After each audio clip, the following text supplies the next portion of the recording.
नमस्कार, मैं मनीष स्वागत करता हूँ आपको अपने इस यूट्यूब चैनल पे। दोस्तों, कल जब मैं लौटा था तो देखा था बहुत सारे वीडियो बने हुए थे आपके कि एग्ज़ाम NSEIT लेगा। और यानी कि काम पर से मैं जब लौटा था, क्योंकि मैं सुबह ही चला जाता हूँ और शाम को आता हूँ, क्योंकि अभी मैंने बताया है कि मेरा जो शेड्यूल है काफ़ी बिजी हो गया है। अभी GM का इंस्पेक्शन हो रहा है हमारे रेलवे जोन में, तो थोड़ा मेरा बिजी शेड्यूल है, तो उतना टाइम दे नहीं पा रहा हूँ। इस वजह से थोड़ा सा चीज़ें स्क्रूटिनाइज मैं नहीं कर पाया। तो उसमें बहुत सारे लोग ये भी बोल रहे हैं कि वो जो चीज़ें आई है NSEIT के बारे में, वो गलत है, फेक है। तो मैं आप पे ही विश्वास करके कि देखा कि सब जगह वीडियो बने हुए हैं और सब सही मान रहे हैं, तो मुझे लगा कि सही ही होगा। लेकिन बाद में बहुत सारे मैसेजेस आने लगे कि ये गलत है, फेक है, ये है, वो है। तो मैं अभी तक स्क्रूटनाइज उसको नहीं कर पाया हूँ। आज मैं लौटूंगा शाम को, तो मैं देखूंगा कि क्या सही है क्या गलत है, क्योंकि ज़्यादा टाइम नहीं मिल पा रहा है। इधर 20-21 तक मैं काफ़ी बिजी रहूँगा। ठीक है, तो ये चीज़ें है कि वो गलत है। जो आपका NSEIT का जो दिया गया है उसमें कि एग्ज़ाम कंडक्टिंग एजेंसी है जो NSEIT है RTI के माध्यम से, क्या सही है क्या गलत है, उसको हम नेक्स्ट वीडियो में देख के बजाते स्क्रूटनी करके हम आपको बता देंगे। लेकिन मैं आज जो आपसे बात करने वाला हूँ वो है कि जो NSEIT है उसका बैकग्राउंड कैसा है।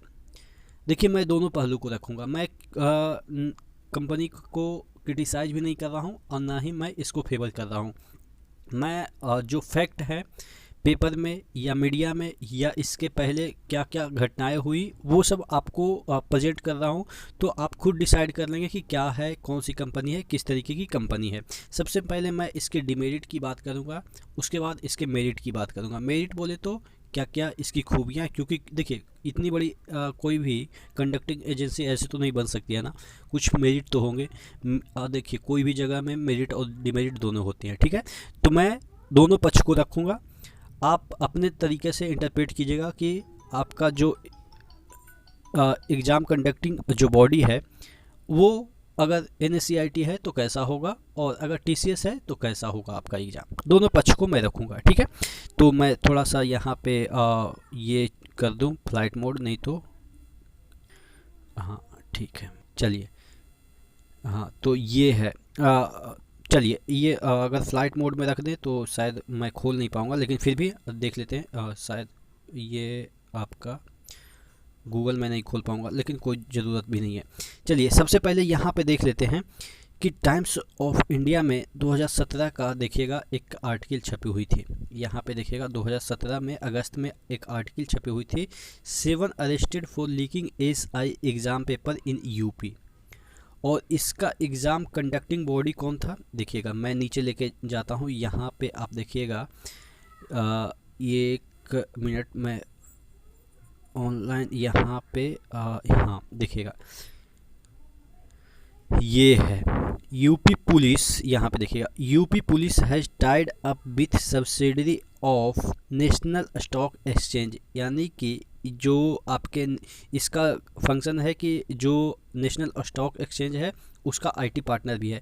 NSEIT to organise its recruitment examination online and pay close to the agency. यानी कि बहुत सारे पैसे इसको मिले थे ऑनलाइन एग्ज़ाम कंडक्ट कराने के लिए, और इसका पेपर लीक हो गया था। UPSI का 2017 का डेटा है।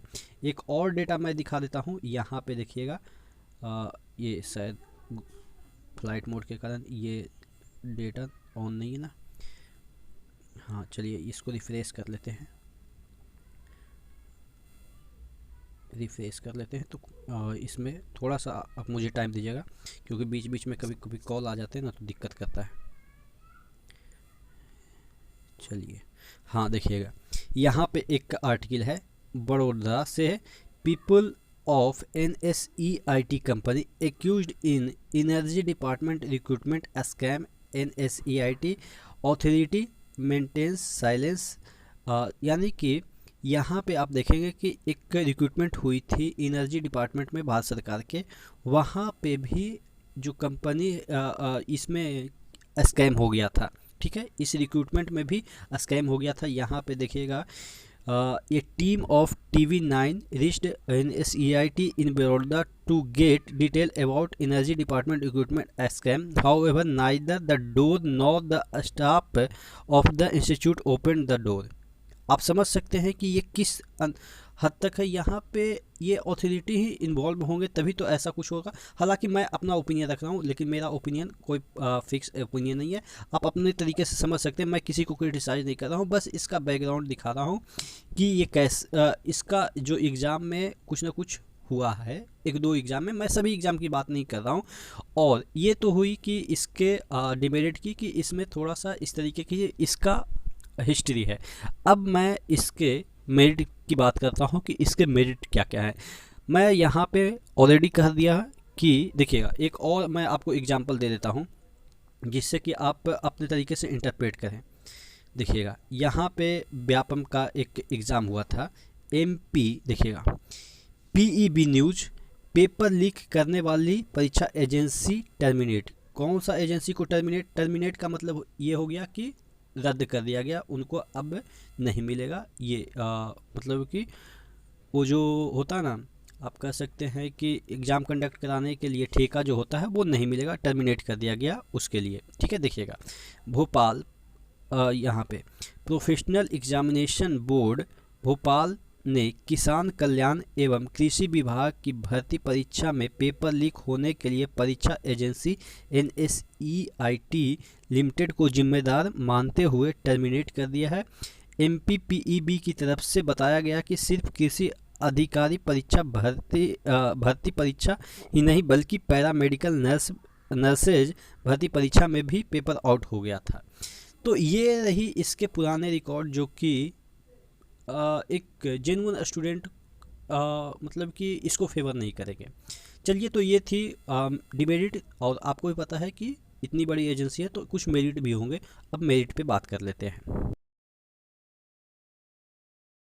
मैं आपको बताने जा रहा हूँ एक न्यू ऐप के बारे में जो स्टूडेंट्स के बीच काफ़ी पॉपुलर होते जा रही है।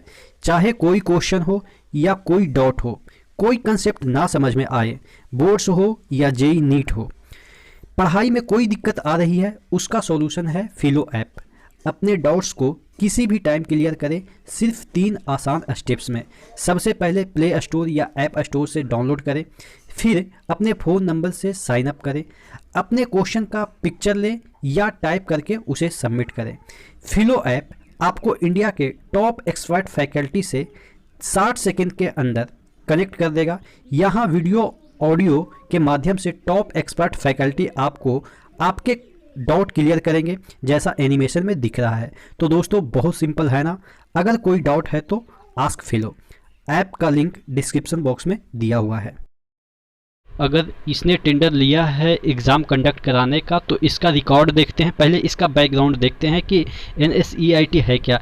आप देखेंगे कि इसके वेबसाइट पे जाएंगे तो यहाँ पे दे रखा है कि we are strategic IT partner of world 3rd largest stock exchange that gets connected to 2,20,000 plus end terminal. मतलब कि कहने का मतलब ये है कि जो हमारा स्टॉक एक्सचेंज है उसका IT पार्टनर है। समझ सकते हैं कि स्टॉक एक्सचेंज, जो देश का स्टॉक एक्सचेंज है, बॉम्बे स्टॉक एक्सचेंज, उसका IT पार्टनर होना कितना बड़ा बात है। ठीक है, उसको कंट्रोल कर रहा है ये। उसके बाद अगर हम बात करें तो नीचे जाते हैं तो इसके और भी सर्विसेज है, जितने भी बैंकिंग से बैंक जो चलते हैं उसका भी IT पार्टनर है। जैसे मैं आपको एक एग्जांपल के तौर पे दिखा देता हूँ। ये जो आपका आधार बनता है, जितने भी डेटा वगैरह होते हैं इसके पास होता है आधार वगैरह का। उसके बाद और भी भारत सरकार के कुछ और भी जो महत्वपूर्ण चीज़ें हैं उसका IT पार्टनर है। रिलायंस का IT पार्टनर है, फेडरल बैंक का IT पार्टनर है, उसके बाद HDFC का है, बहुत सारे ऐसे रिप्यूटेड। इसमें तो कुछ ही दिखाए गए हैं। यहाँ पे देखिएगा 150 प्लस जो कंपनियां हैं उसके IT पार्टनर है। तो समझ सकते हैं कि इसके पास अच्छा खासा टेक्नोलॉजी होगा, मैन पावर होगा, तभी इतनी बड़ी चीज़ों को ये कंट्रोल कर पा रहा है। अब बात कर लेते हैं कि इससे हमें क्या मतलब है। ठीक है, इससे हमें क्या मतलब है कि ये आपका आधार कार्ड वगैरह ये सब बनाता है, ये सब एग्जामिनेशन कंडक्ट कराने में इसका क्या महारत है उस पर हम चर्चा करेंगे। ठीक है, तो यहाँ पे आपको दिखा दे कि इसका सर्विसेज जो यहाँ पे देखिएगा, India's leading organization providing end-to-end examination, online examination services solution to large government organization, university, examination body and corporates। जो आपके कॉर्पोरेट सेक्टर में भी एग्जामिनेशन होते हैं ना, और जो प्राइवेट सेक्टर में उसमें भी एग्जामिनेशन कराता है, यूनिवर्सिटी के भी ये करवाता है एग्जामिनेशन, और गवर्नमेंट ऑर्गेनाइजेशन का भी ये आपका करवाता है। ठीक है, अब करवाता है तो कितने साल से करवा रहा है? ये 12 साल से ये करवा रहा है। कौन कौन से अभी तक एग्ज़ाम इसने करवा लिए हैं? अब देखिएगा, शुरू में ही दिया रहा है एडे का, इंडियन रेलवे, जो कि अभी अपन लोग देने वाले हैं। उसके बाद रेलवे प्रोटेक्शन फोर्स आरपीएफ का जो पिछली बार हुआ वो करवाया, नेवी का, उसके बाद विजय स्टील का, उसके बाद आईसीएआई, उसके बाद एम्स जैसे संस्थान का ये अगर एग्ज़ाम करवा रहा है तो ऑब्वियस है कि रिप्यूटेड तो होगा। ऑलरेडी आपका जो एग्ज़ाम है इंडियन रेलवे का वो कंडक्ट करा चुका है। तो ये सब चीज़ें हैं जो कि इसका बैकग्राउंड है, इसके बारे में है कि क्या ये करता क्या है और किस तरह एग्ज़ाम करवाता है। तो आरपीएफ का आपने दिया होगा तो समझ में आ गया होगा, आरपीएफ एसआई का आपने एग्ज़ाम तो दिया होगा। ठीक है, आरपीएफ एसआई का एग्ज़ाम दिया होगा। अब कहेंगे कि उसमें जो लेवल है वो कैसा पूछा गया था। देखिए, वो जो आपका है वो ग्रेजुएट लेवल का क्वेश्चन था। ठीक है, ग्रेजुएट लेवल का वैकेंसी था, तो ग्रेजुएट लेवल का थोड़ा सा हार्डनेस दिया था। तो इसका मतलब ये हुआ कि जो क्वेश्चन है वो डिपेंड करता है हार्डनेस किस पे, आपका जो कौन सा लेवल है। ठीक है, आप ग्रेजुएट लेवल से भरे हैं, ये 12th लेवल से भरे हैं, किस लेवल से भरे हैं। तो आप कहेंगे कि सर ये जो इसके डिमेरिट भी हम बात करेंगे, अभी हम धीरे धीरे सब चीज़ इसका ओपन कर रहे हैं कि क्या क्या ये चीज़ें करता है। ठीक है, तो अब बात कर लेते हैं कि जो आपका आदर्श ग्रुप डी का अगर ये करवाती है एग्ज़ाम तो किस तरह से करवाएगी, और जो क्या ये टीसीएस कंडक्ट कराती है उससे इतर करवाएगी क्या। देखिए, सिलेबस तो ऑब्वियस है, दोनों के लिए सेम होगा, टाटा करवाए या एनएसईआईटी कराए, सिलेबस दोनों सेम होगा, लेकिन क्वेश्चन पूछने का पैटर्न अलग हो जाता है। कहने का मतलब ये है, देखिए एनसीईआरटी सभी पढ़ते हैं, सभी लोग 10th पास करते हैं, लेकिन कोई अपने तरीके से पढ़ता है, कोई अपने तरीके से पढ़ता है, कोई लाइन बाय लाइन पढ़ता है, कोई टीचर लिख दिया उसी को पढ़ के चला जाता है। ठीक है, तो ये दोनों डिफरेंस क्रिएट करता है कि आपने कैसा पढ़ा। ठीक है, अगर हम कंपनी की बात करें तो कंपनियां में भी सेम सिलेबस में भी डिफरेंस क्रिएट किए जा सकते हैं, और इसमें क्रिएट होगा। क्यों? क्योंकि टीसीएस का जो भी पैटर्न रहा पूछने का सेम सिलेबस से, उसमें वो जो साइंस का जो चीज़ें है उसमें थोड़ा सा डीप में चला गया था, जो कि मुझे नहीं लग रहा है कि एक ग्रुप डी के जो एग्ज़ाम है उसमें ऐसा पूछा जाना चाहिए था।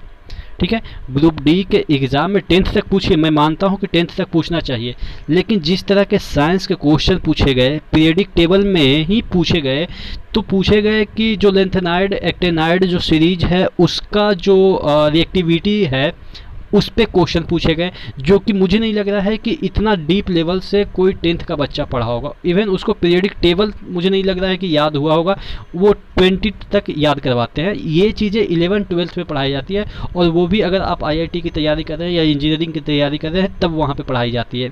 तो इतना डीप लेवल अगर टीसीएस ने पूछा है तो ये मुझे लग रहा है कि बेहुदापन है, क्योंकि इतना डीप लेवल 10th क्लास के बच्चे से एक्सपेक्ट नहीं किया जा सकता, क्योंकि 10th क्लास के बच्चे को पीरियडिक टेबल का मतलब कि नाम सिर्फ सुनाई देता है कि पीरियडिक टेबल कुछ ऐसा होता है, इसमें इतने इतने ऐसे एलिमेंट होते हैं, कुछ हिस्ट्री वगैरह पढ़ा दिया जाता है। उसके केमिकल प्रॉपर्टी को जनरली हम 11th या 12th में पढ़ते हैं, लेकिन यहाँ पे केमिकल प्रॉपर्टी पूछी गई थी डीप में। तो ये टीसीएस का पैटर्न रहा आपके साइंस में।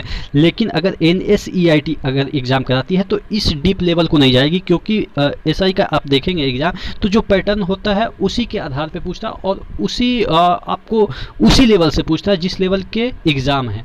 ठीक है, तो यहाँ पे आपको आरएससी ग्रुप डी में थोड़ा सा फ़ायदा आपको एनएसईआईटी लेगा, तो क्वेश्चन पैटर्न में दिखेगा। और जो आपका ये रीजनिंग का क्वेश्चन जो असल रीजन इतना तगड़ा लेवल का पूछ रहा था टीसीएस, उस लेवल का मुझे नहीं लग रहा है कि एनएसईआईटी पूछेगा अकॉर्डिंग टू डीजी एग्जामिनेशन। ये सब जो एग्जामिनेशन का जो आप देखेंगे, ये एक ढर्रे से जो हमेशा पूछता रहा है उसी पैटर्न पे पूछता है। ऐसा नहीं कि अचानक चेंज हो जाएगा। जैसा आपने देखा होगा पिछली बार आपने ग्रुप डी दिया होगा और उससे पहले आपने ग्रुप डी दिया होगा, तो देखेंगे कि आसमान ज़मीन का फ़र्क है। दोनों ग्रुप डी का ही एग्ज़ाम है, दोनों आर सी ही लिया है या आर बी ही लिया है, लेकिन दोनों के पैटर्न में अलग है क्योंकि वेंडर अलग हो गए और सिलेबस सेम ही है। तो ये चीज़ें हैं कि आपको यहाँ पे NSEIT अगर लेती है तो जो बच्चे थोड़ा सा रट लेते हैं ना, उनको थोड़ा सा मतलब कि जो क्रश किया गया था TCS के द्वारा वो थोड़ा सा कम हो जाएगा। ठीक है, तो ये चीज़ें है। अब बात कर लेते हैं इसके ये रीजनिंग में भी वैसा ही कुछ क्वेश्चन पूछेगा कि आप ये मान के चलो अगर NSEIT लेता है तो आपका जो TCS का जितना हार्डनेस लेवल था, मैं ग्रुप डी के रिस्पेक्ट में बात करूँ तो उतना नहीं जाएगा, ये पक्का मैं गारंटी के साथ कर सकता हूँ, क्योंकि इन सभी चीज़ का मैंने पेपर देखा है, ये उसी पैटर्न पे पूछते हैं। एक अब इसके डिमेरिट पे आते हैं तो थोड़ा सा ये इसका जो आपका नॉर्मलाइजेशन है ना वो थोड़ा सा अजीबो गरीब हो जाता है। ठीक है, इसका नॉर्मलाइजेशन अभी तक हालांकि किसी का नॉर्मलाइजेशन समझ में नहीं आया अभी, जो 200 में 200 नंबर लाए उनका सिलेक्शन नहीं हुआ। TCS का भी ऐसा ही हाल है, तो ये इसका भी वैसा ही हाल है। इससे भी आप एक्सपेक्ट नहीं कर सकते हैं कि नॉर्मलाइजेशन किस बेसिस पे करेगा, कभी पॉजिटिव में चला जाएगा कभी निगेटिव में चला जाएगा, ये मतलब कि अभी तक कोई भी कंपनी का सर्टेनिटी नहीं है, तो इसका भी ये डिमेरिट पॉइंट है। पिछली बार हुआ था कि थोड़ा सा पेपर लीक का मामला इसमें दिखा था, लेकिन मुझे लगता है कि इस बार थोड़ा सा इसमें नहीं दिखेगा पेपर लीक का मामला। बाकी यही एक कुछ इसके डिमेरिट पॉइंट है, लेकिन मेरिट पॉइंट ऑफ व्यू से हम बात करें तो जो लड़के थोड़ा सा भी कमज़ोर हैं, साइंस बैकग्राउंड से नहीं है, वो भी इस एग्ज़ाम को क्रैक कर सकते हैं, क्योंकि यहाँ पे आपको उतना डीप में नहीं पूछेगा जितना TCS ने पूछा है। आशा करते हैं आपको समझ में आया होगा NSEIT का जो तरीका है पूछने का। आप एक बार RPF का जो पैटर्न ये क्वेश्चन आया है आप देख लीजिएगा, आपको समझ में आ जाएगा। NSEIT आपको ग्रुप डी में उस लेवल से नहीं क्वेश्चन पूछेगा जिस लेवल से TCS ने पूछा है। ठीक है, कोई भी डाउट हो क्वेरी हो नीचे कमेंट बॉक्स में कमेंट कीजिएगा। नेक्स्ट वीडियो मिलते हैं, तब तक के लिए धन्यवाद।